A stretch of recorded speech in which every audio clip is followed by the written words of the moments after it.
जय भीम, नमो बुद्धाय सभी साथियों के लिए। साथियों, ये वही थाना है जिस थाने में हमारी पिटाई की गई सिर्फ इंग्लिश बोलने के पीछे। आज एसएसओ साहब ने, जो थाने के एसएसओ साहब हैं डीपी सिंह, उन्होंने हमें बुलाया था। उन्होंने हमसे पूछताछ की, हमने बताया, उनके लिए हालात बताए और हमने जो भी हमारे साथ हुआ हमने सारी बातों से अवगत तो एसएसओ साहब पहले से होंगे, लेकिन उन्होंने फिर भी हमें बुलाया। बड़ी साहब चाय पर आइए, जो घटना थी वो हमने उनको सारी बताई। एसएसओ साहब, हमें सिर्फ एक दंग झेलना पड़ा है, तो दलित होने के नाते दंग झेलना पड़ा है। एक इंग्लिश बोलने के पीछे हमारी पिटाई हुई है कि आखिर हम दलित होते हुए, अछूत होते हुए हमने इंग्लिश क्यों बोली। और यही बात हमारी वाइफ ने, सिमरन बेनीवाल जी, उन्होंने बताई। उन्होंने हमको सारी पूछताछ की गई है कि वहाँ पे कि क्या हुआ था, कैसे हुआ था, कौन कहाँ गए थे, और हमारे एड्रेस दिए गए हैं वहाँ पे कि अपना एड्रेस भी दो, फ़ोन नंबर भी दो, मम्मा का एड्रेस क्या है, आप जहाँ गई थी वहाँ कैसे हुआ, और सारी चीज़ें हमसे पूछताछ की गई हैं।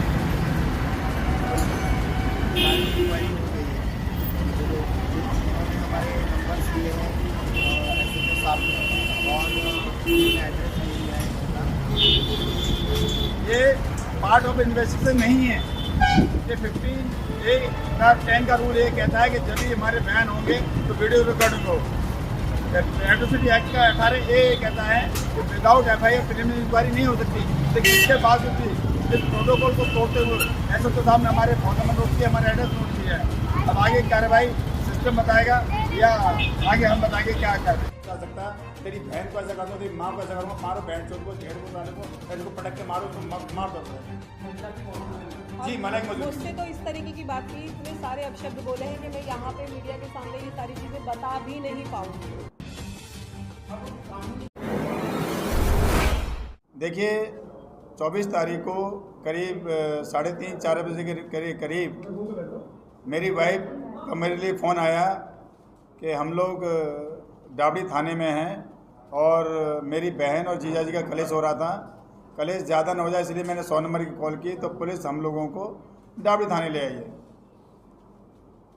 मेरी वाइफ जब गई तो उन्होंने मुझे बताया कि जब हम लोग गए, IO साहब जो अपॉइंट हुए थे इस कॉल में, अनिल कुमार जी, उन्होंने मेरी वाइफ से जब इंट्रोड्यूस हुए तो उनसे पूछा होगा कि मैडम क्या करते, तो उन्होंने बताया हम लोग वकील हैं। तो उन्होंने डायरेक्ट इनसे भी जाति पूछी। फिर इन्होंने कहा कि मेरा हस्बैंड भी वकील है, तो उन्होंने कहा इनसे कि आप उनको बुला लीजिए वकील साहब को, इनका सुलह करा देंगे। इनका मेरे पास कॉल आया कि ऐसे बात है, जीजा जी का और बहन का ज़्यादा झगड़ा हो गया था और आप आ जाइए, इनको सुलह कर दीजिए थाने में। मैं इनकी कॉल जब मुझे मिली तो मैंने अपने एसोसिएट मिस्टर अभिजीत पवार को लेकर के मैं जब डाबड़ी थाने पहुंचा, जब मैं थाने अंदर गया तो एसआई अनिल कुमार जी मेरे से मिले। उन्होंने मेरे से कहा कि वकील साहब इनका फैसला करा दो। मैंने उन दोनों पार्टियों को कन्वेंस किया फैसला कराने के लिए, तो वो कन्वेंस हो गए फैसला कराने। फिर उन्होंने कहा कि वकील साहब एक लेटर में लिखवा दो कि वो 100 नंबर की कॉलेज है। अभिजीत पवार को मैंने डायरेक्शन दिया कि आप एक एप्लीकेशन लिख दो कि इनका दोनों का फैसला हो गया है। तो मैं इंग्लिश में इनको डिक्टेट करने लगा, तो इस बात पे उनको बहुत आपत्ति हुई। आपत्ति से पहले जब मैं एंट्री की तो उन्होंने मेरी जाति पूछी, वकील साहब क्या किस जाति से हो? मैंने बोला मैं ऐसी से हूँ। तो उनका रवैया तभी चेंज हो गया था। जब मैं इंग्लिश में बोलने लगा तो उन्होंने सिर्फ सीधे में कहा, ढेड़ इंग्लिश मत बोल, मत लिखवा, हिंदी में लिखवा। मैंने कहा जनाब क्या बात होगी, आप जाति के नाम क्यों ले रहे हैं? इसी बात पे वो बहुत ज़्यादा एग्रेसिव हो गए और मारने को उठने लगे। मैंने उनसे कहा आप जाति के ऊपर नहीं बोलेंगे, तो हमारी आर्गूमेंट होने लगी। इस बात के ऊपर उन्होंने मेरे पर अटैक कर दिया, मेरे झापड़ घुसा पट्टी मारना शुरू कर दिया। मेरे एसोसिएट मिस्टर अभिजीत पवार उसे बचाने आए तो उन्होंने पुलिस वाले और बुला लिए जो वहाँ पर उपस्थित थे। उन्होंने सबने अभिजीत पवार को बहुत बुरी तरह से मारा। मेरी वाइफ बचाने आई तो इनको बहुत बुरी तरह से मारा, इनके प्राइवेट पार्ट में लातें मारी, इनको पकड़ा जेंट्सों ने। और मैं जब फ़ोन करने गया तो मेरे दो फ़ोन थे, दोनों उठा के ज़मीन में मार दिए उन्होंने, दोनों फ़ोन तोड़ दिए, मेरा चश्मा तोड़ दिया। अभिजीत पवार के गर्दन पे काफ़ी चोटें आईं और हमें ढेड़ चमार इस प्रकार बोल बोल कर हमें अपमानित किया। और मुझे बोला कि उन्होंने नेता मत बन, माँ बहन की गंदी गंदी गाली दे रहे, बहन चो चमारो साले हो, तुम पढ़ के वकील बन गए, तुम हमें सिखाओगे। इस प्रकार का हमारे साथ बर्ताव किया। अभिजीत पवार को बहुत मुश्किल से हमने छुड़ाया और हमें उन्होंने पकड़ के अरेस्ट कर लिया। हम बड़ी मुश्किल से अपनी जान बचाकर थाने से बाहर निकले। थाने से बाहर जब हम लोग आए तो हमने 100 नंबर की 2 कॉलें की मेरी मिसेज ने, कोई पुलिस नहीं आई। फिर हम सीधा अपनी गाड़ी लेकर के हम दीनदयाल हॉस्पिटल पहुँचे। वहाँ पहुँचकर हमारी एमएलसी हुई। एमएलसी होने के बाद भी हमने 4-5 कॉलें वहाँ से भी की, 100 नंबर की, 112 नंबर की। पुलिस ने तो कोई हमें रिलेवेंट कॉल नहीं आया, न कोई हमें पूछने आया। एक ऐसा ही आए थे रमेश चंद जी, सिर्फ हमारा नाम पूछ कर चले गए कि वकील साहब को इलाज मिल रहा है, नहीं मिल रहा है। मैंने कहा साहब इलाज नहीं मिल रहा है। वो डॉक्टरों को बोल के चले गए कि ये लोग वकील हैं, आप इनका थोड़ा अच्छी तरह से इलाज कर दो, बस। उसके बाद आज तक 24 तारीख से लेकर आज तक 27 तारीख तक हमारे पास कोई किसी प्रकार का कॉल नहीं आया, न किसी ने हमें पूरा स्टेटमेंट दे दो या नहीं दो।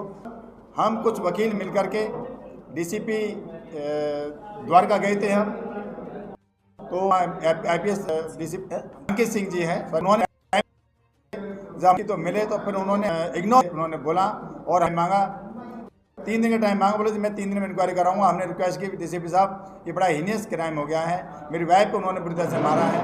मेरी वाइफ ने रिक्वेस्ट की, उन्होंने बोला नहीं 3 दिन का टाइम दो। तो मैं सभी से यही कहना चाहूँगा कि शायद आज बाबा साहब होते तो बाबा साहब को दुख हुआ होता कि आज वकील तक यहाँ सेफ नहीं है।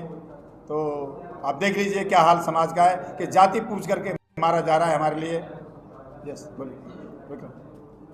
जैसे मैडम आपके साथ में थी जी, एडवोकेट भी हैं जी, तो महिला संरक्षण पर हमला हुआ है जी, थाने के अंदर जी, दिल्ली में ये हमला होता है, राजधानी जी हाँ। कहने का मतलब है बहुत रेस्पॉन्सिबल जहाँ होना चाहिए जिम्मेदार, वो जिम्मेदारी पूरी खत्म है जी। कोई महिला डर के मारे हमारी कम्युनिटी तो जाएगी नहीं थाने में, जी, कैसे थाने जी, जी। क्या कहेंगे?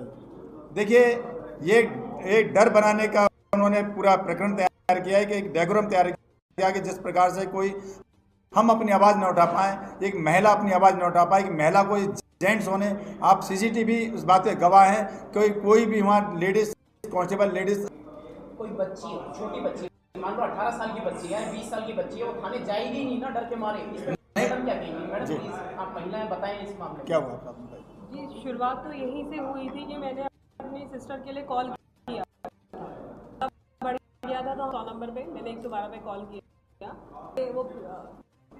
वो ले गए PCR वैन में ले गए हैं, तो हम वहाँ तक गए तो उन्होंने कोई बात नहीं की। फिर वहाँ जाने के बाद कि आप कौन हो, ये मैं इनकी सिस्टर हूँ और मैं एडवोकेट भी हूँ। तो क्या अच्छा कौन जाती हो आप लोग, कहाँ से हो? इनका ऐसी समाज से हैं हम लोग। अच्छा ठीक है। फिर वो बड़ा रूडली मेरे से उन्होंने बात करना शुरू कर दिया। फिर मैंने हस्बैंड को कॉल किया कि आप आ जाइए, थोड़ा ऐसे बात है। तो इन्होंने कहा कोई बात नहीं, सेटलमेंट करा देते। तो सेटलमेंट करवाने के लिए जब बात हुई कि चलो वो दोनों हस्बैंड वाइफ मान भी गए कि चलो कोई बात नहीं, सेटलमेंट कर लेते हैं, आप लोग कह रहे हो तो हम सेटलमेंट कर लेते हैं। फिर वहाँ जाके जब इन्होंने अपने असिस्टेंट को बोला अभिजीत को कि कोई बात नहीं, सेटलमेंट लेटर एक बार लिख दो और बताने लगे, तो उन्होंने कहा अरे इंग्लिश में क्यों लिख रहे हो, हिंदी, पहली बात तो हिंदी में बात किया करो। सबसे पहला उन्होंने ये बोला। और मेरे से भी वो इतना ही रूडली बात कर रहे थे कि ऐसे कैसे बात कर रहे हो, बात कैसे कर रहे हो, अच्छा उधर बैठो, हम अपने आप देख लेंगे जो भी देखना होगा। इस तरीके से उन्होंने मुझे ट्रीट किया, इस तरीके से मेरे से बात करना शुरू किया कि हाँ हाँ ठीक है हम लोग देख लेंगे। फिर महिला पुलिसकर्मी वहाँ मौजूद थी? जी नहीं थी, एक भी नहीं थी। और जिस टाइम हमें पीटा गया, जब मैं इन लोगों को बचाने के लिए बीच में आई हूँ, तो भी कोई नहीं था, सारे जेंट्स थे, सारे मेल थे। महिला हेल्पलाइन और 181 पे आपने कॉल किया था, ट्राई की, कोशिश की? नहीं, उस टाइम वो हालात ही नहीं थे, कॉल कैसे करते, इतने सारे मेल थे कि सबने मुझे पकड़ा हुआ था।